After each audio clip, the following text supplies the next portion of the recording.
honourable member for Perth Wellington. Mr. Speaker, we can support the cultural sector by taking user-generated content out of this bill and letting Canadian creators thrive here at home and internationally.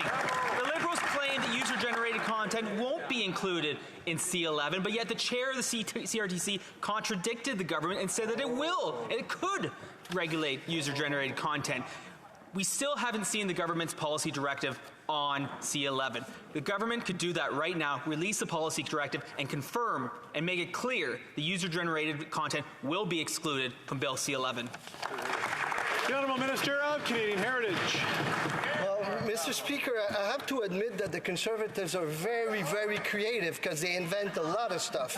Yeah, because C11 is only about the online streamers, those companies to contribute to the Canadian culture. That's it, Mr. Speaker. They made it up. That's it. So platforms, it's very simple. Platforms are in and users are out. That's it, Mr. Speaker. Could they please, for once support our artists and our cultural sector? That'd be really nice. The honourable member for Lethbridge. We find ourselves in a little bit of a dilemma here because the Heritage Minister keeps telling Canadians that user-generated content such as YouTube videos is out.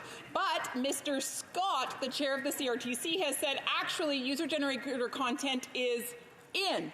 Both of these men cannot be correct, so I would ask the minister, please tell the truth.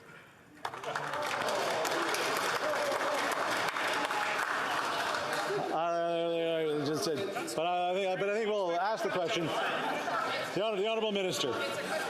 I don't think it is very parliamentary, Mr. Speaker, but I'll still, out of respect for our democracy, I'll answer the question, Mr. Speaker. Thank you. And I'm quite surprised that they quote the CRTC because they keep attacking the CRTC, like they keep attacking the CIBC. Actually, there's no institution that they don't attack, Mr. Speaker. No, it's also the Bank of Canada for some of them, Mr. Speaker. So the thing is, Mr. Speaker, that this is simply to ask streamers to contribute to our culture. That's it, Mr.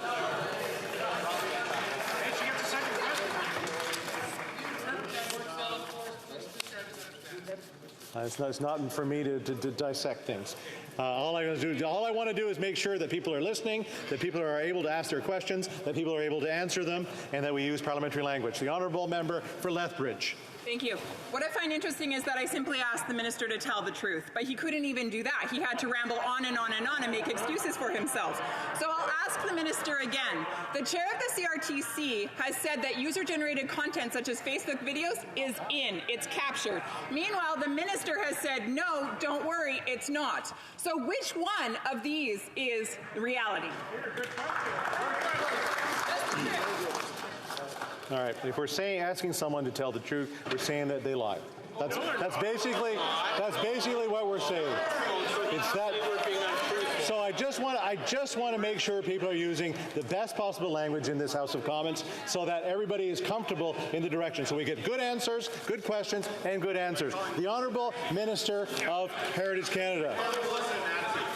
Thank you very much, Mr. Speaker. I think that we can all agree that we may disagree on some points, but we can still respect each other, Mr. Speaker. I think that's fundamental in this House here. And Bill C11, Mr. Speaker, once again, it's very simple. We're having those big streamers, those platforms to contribute to the Canadian culture. Why? Because that's important for us. It's important to be able to tell our stories, to keep telling those stories, Mr. Speaker. That's fundamental. That's the only thing the bill does. We hear a lot of theories, conspiracy theories, this and that, but Mr. Speaker, we want to help our culture, and for once I would have loved the Conservatives to help us, but I guess they won't.